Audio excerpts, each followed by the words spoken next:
Saturday night, October 2nd, 2004, and Teen Titans is airing one of my favorite episodes of the show.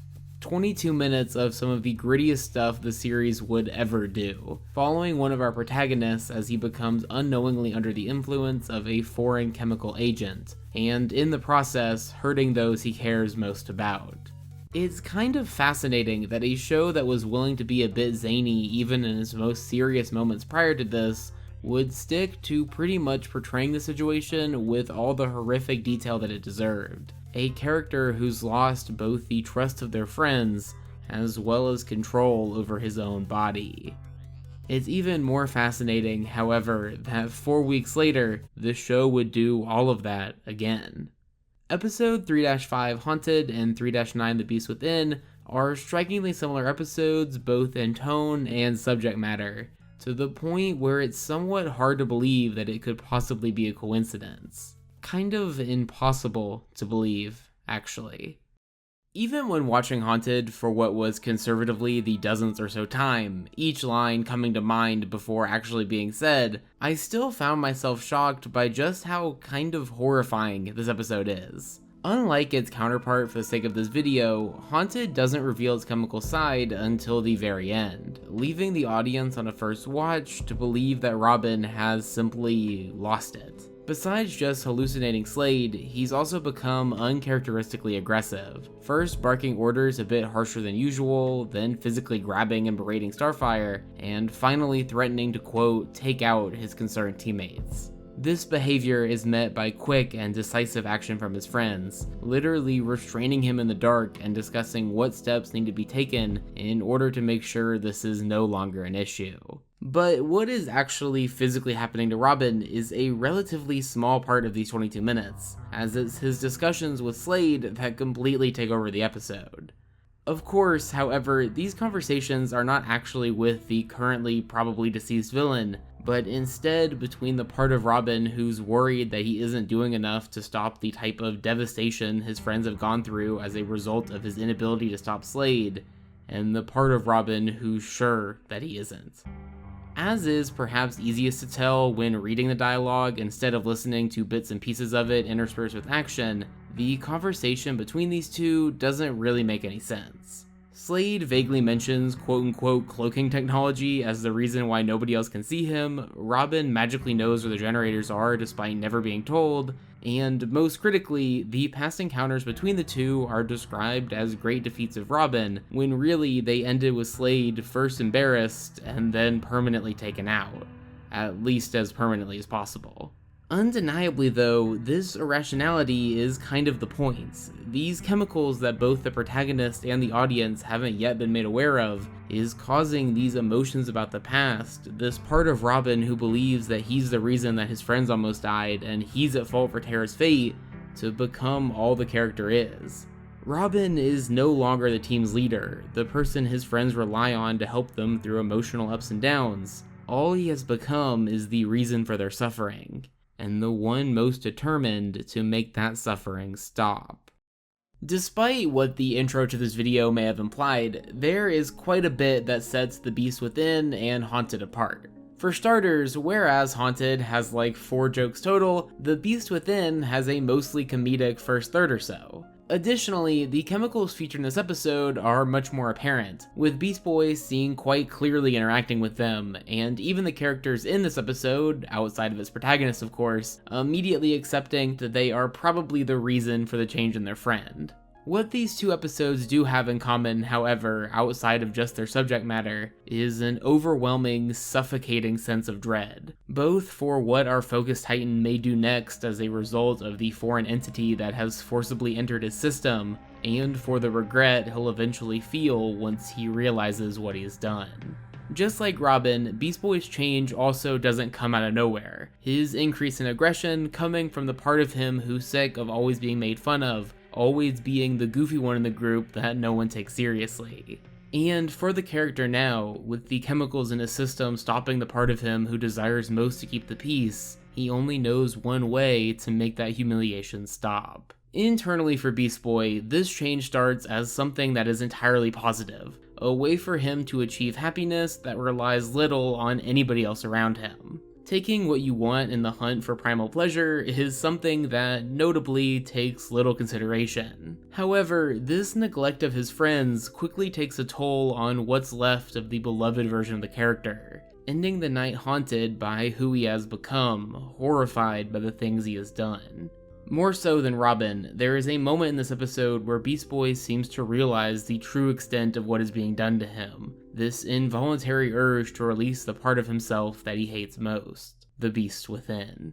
After an unforeseeable set of circumstances lead to his team having very good reason to believe that he has seriously harmed one of their own, BB finds himself being forcibly put in a very similar situation to that of Robin a few episodes prior, although this time it's pretty and arguably more cruel. As despite the fact that the team does have reason to believe that Beast Boy's change was truly involuntary, Robin makes a tactical choice to treat his teammate as he would a villain, screaming at him to remember and threatening him with a life in prison if he can't. To what extent this is a true, honest thing that Robin is saying rather than a tactical choice, that I think is up for debate, although I will say that I am personally much closer on the strategic side. Nevertheless, Robin's true intentions here are ultimately unimportant, as Beast Boy certainly believes them to be real. He believes that his team sees him as somebody unable to control their animal side, somebody who needs to be separated for the sake of his friends, and thus, that's all he becomes. Back to Haunted, eventually Robin somewhat rightfully determines that this fight against Slade, however real it might be, cannot be completed in conjunction with his friends. In comparison to almost every other story this show tells, this is kind of a radical departure. Robin needing some physical and emotional distance from his team in order to make any type of progress. It does, however, allow this episode's ending to continue its dark tone, Robin being beaten within an inch of his life, all while everybody who cares about him remains locked away. Ultimately though, it is those who currently exist alongside Slade only in Robin's mind that allows him to overcome this part of him that is overwhelming his senses, believing in the collective voice of his friends over what he can see with his own eyes. I guess that's the message anyway, although just like Robin said, Slade was truly back, and unlike what Cyborg claimed, the Titans truly were not ready. The Beast Within also ends in a somewhat similar way, Beast Boy needing to get as far away from his team as possible in order to take out Adonis and prove he never harmed Raven. She even somewhat apologizes to BB at the end of the episode, thanking him for becoming the beast she needed and praising him for his ability to usually keep it under control. If anything, the underlying message of this final scene is that Beast Boy is better off for going through this experience, with the use of the beast form from this quarter hour in future episodes proving that he also somewhat sees it that way. In both of these episodes, the chemical interference undergone by these characters ultimately ends up not only being a reflection of a part of the character, but also a part that was at least somewhat correct. Robin's idea that Slade was going to come back and wreak havoc was indeed true, and Beast Boy also needed to stand up for himself if he didn't just want to be the joke of the team. So then, what was the deal with the chemicals in the first place? It'd be so easy to declare them as just being a substitute for other substances, or just simply being analogous to male aggression, but neither of these conclusions really gel with the fact that these versions of the characters were somewhat right. So, where does that leave us? Was the show's temporary obsession with chemicals just a means to do psychological analysis of these two characters with a plot device that lowers their inhibition? Maybe, but I want to leave this video in a slightly different place. If you've ever heard me talk about this show in pretty much any capacity, then you know that I see Teen Titans as a show about superheroes needing to learn how to be teens. It's why nobody uses a real name, it's why they're always in costume, it's just generally the idea I contextualize everything the series does around. And it's in that sense that another similarity between these two episodes becomes apparent, as the thing that Beast Boy's desire to not be overly aggressive and Robin's desire to focus on the future for the sake of the team has in common is that these were both decisions made by these characters not to be better people, but to be better heroes. Beast Boy happily taking every insult is a result of him wanting to keep the team together and functional at all costs, and Robin's ability to move past each traumatic event as quickly as possible is him trying to make sure that nobody ever sees any weakness or inability to lead within him.